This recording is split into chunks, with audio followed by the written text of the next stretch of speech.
اعوذ باللہ من الشیطان الرجیم بسم اللہ الرحمن الرحیم وقال الملأ من قوم فرعون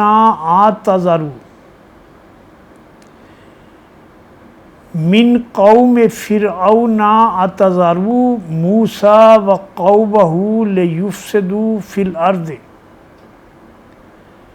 وَيَذَرَكَ وَآلِهَتَكَ قَالَ سَنُقَتِّلُ أَبْنَاءَهُمْ وَنَسْتَحْيِي نِسَاءَهُمْ وَإِنَّ فَوْقَهُمْ قَاهِرُونَ قَالَ مُوسَىٰ لِقَوْمِهِ اسْتَعِينُوا بِاللَّهِ وَاصْبِرُوا ان الارض للہ یورثها من یشاء من عبادہ والعاقبۃ للمتقین قالوا اوذینا من قبل ان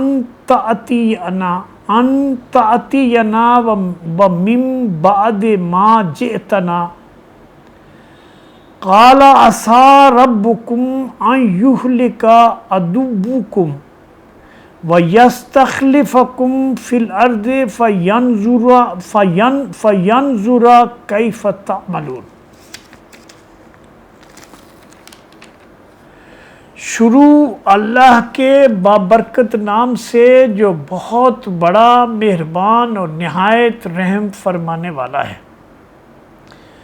فرعون سے اس کی قوم کے سرداروں نے کہا، کیا تو موسیٰ اور اس کی قوم کو یوں ہی چھوڑ دے گا کہ ملک میں فساد پھیلائیں اور تیری اور تیرے معبودوں کی بندگی چھوڑ بیٹھیں؟ فرعون نے جواب دیا، میں ان کے بچوں کو قتل کراؤں گا اور ان کی بچیوں کو، عورتوں کو زندہ رہنے دوں گا۔ وَإِنَّ فَوْقَهُمْ قَاهِرُونَ، ہمارے اقتدار کی گرفت ان پر بہت مضبوط ہے۔ موسیٰ نے کہا اپنی قوم سے، اللہ سے مدد مانگو اور صبر کرو، زمین اللہ کی ہے، اپنے بندوں میں سے جس کو چاہتا ہے اس زمین کا وارث بنا دیتا ہے، اور آخرت کی کامیابی ہی دراصل اصلی کامیابی ہے، اور وہ انہی کے لیے ہے جو اللہ سے ڈرنے والے ہیں، اس کے اوپر ایمان رکھنے والے ہیں اور اس سے ڈر کر اس کی رضا کے لیے کام کریں۔ موسیٰ کی قوم کے لوگوں نے کہا، موسیٰ تیرے آنے سے پہلے بھی ہم پر یہی ستم ڈھائے جاتے تھے، اور اب تیرے آنے کے بعد بھی ہم اسی ظلم و ستم کا شکار ہیں۔ موسیٰ نے جواب دیا، قریب ہے وہ وقت کہ تمہارا رب تمہارے دشمن کو ہلاک کر دے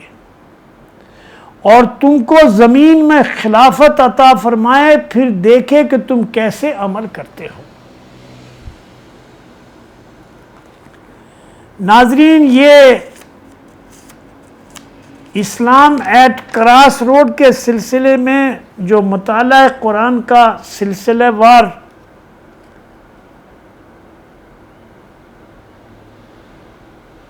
مرحلہ وار جو سلسلہ جاری ہے، سورہ اعراف کے 15ویں رکوع کی آیات آپ کے سامنے تلاوت کی اور ان کا ترجمہ بھی آپ کے سامنے پیش کیا۔ اس سے پہلے کی آیات میں فرمایا گیا تھا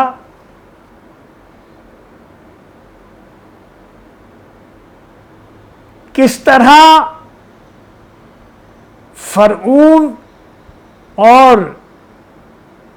موسیٰ کے درمیان جو مکالمہ ہوا اور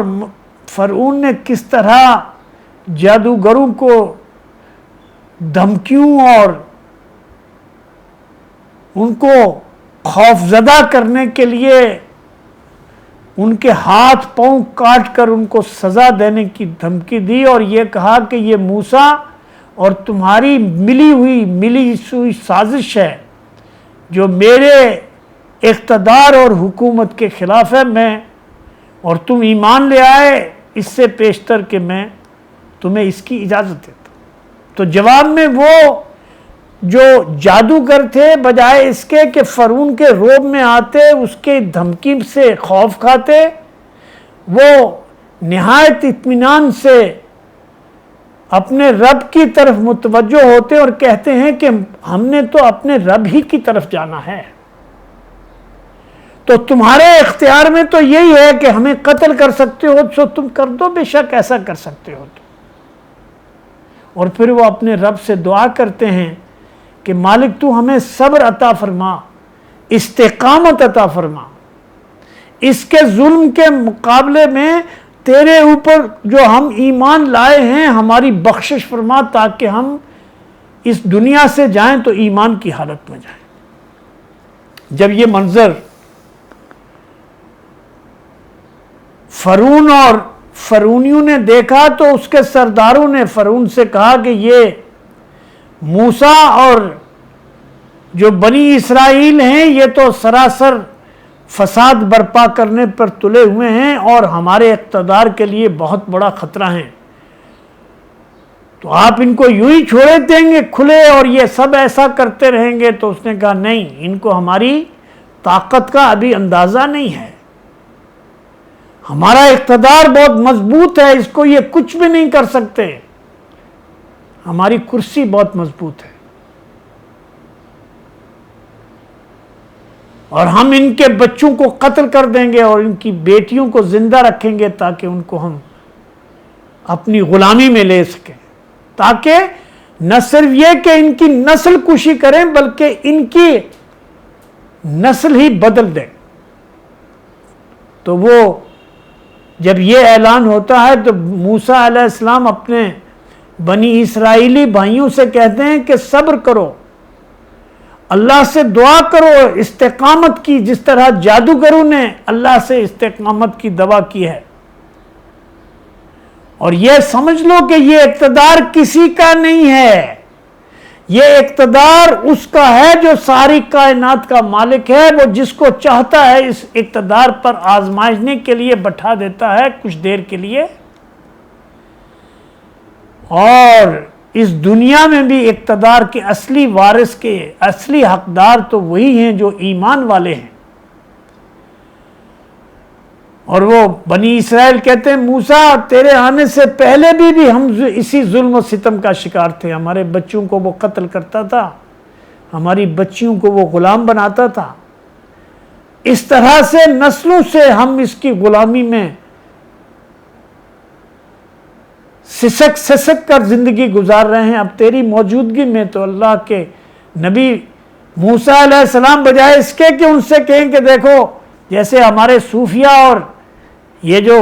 پیر ہیں ان کے لیے آتا ہے کہ یہ ایک اشارے سے پہاڑوں کو ادھر ادھر کر دیتے ہیں، موسیٰ علیہ السلام ان سے کہتے ہیں کہ اللہ سے صبر کی توفیق مانگو اور یاد رکھو کہ اللہ ان ظالموں کی حکومت کو جلد ہی ختم کر دے گا، اور یہ فرعون جس کو اپنے اقتدار کا اتنا زوم ہے اس کو ہلاک کر کے دنیا کے لیے ایک نشانی بنا دے گا، اور پھر تم کو زمین کے اوپر خلافت عطا کرے گا اور پھر دیکھے گا کہ تم کیا عمل کرتے۔ تو یہ اللہ کا قانون ہے۔ میرے بھائیوں، بہنوں اور دوستوں، سننے والوں، دیکھنے والوں، اللہ کی کتاب ہمیں صرف ایک ہی بات بتاتی ہے کہ یہ دنیا ہمیشہ رہنے کی جگہ نہیں ہے، یہ تو ایک ٹرانزٹ کیمپ ہے، یہ تو بس ایک سمجھیں کہ ایک گھڑی ہے۔ قرآن میں ایک جگہ آتا ہے کہ بس ایک جھڑکی کی بات ہے اور پھر سب کچھ بدل جاتا ہے۔ تو یہی بات ان آیات میں بھی خوشخبری بھی ہے اور ایک وعید بھی ہے۔ دنیا میں جتنی قومیں ہیں اللہ نے ان کو اقتدار دے کر آزمایا ہے اور اقتدار چھین کر ان کو برباد بھی کیا ہے۔ آج بھی دنیا اپنے اقتدار کے لیے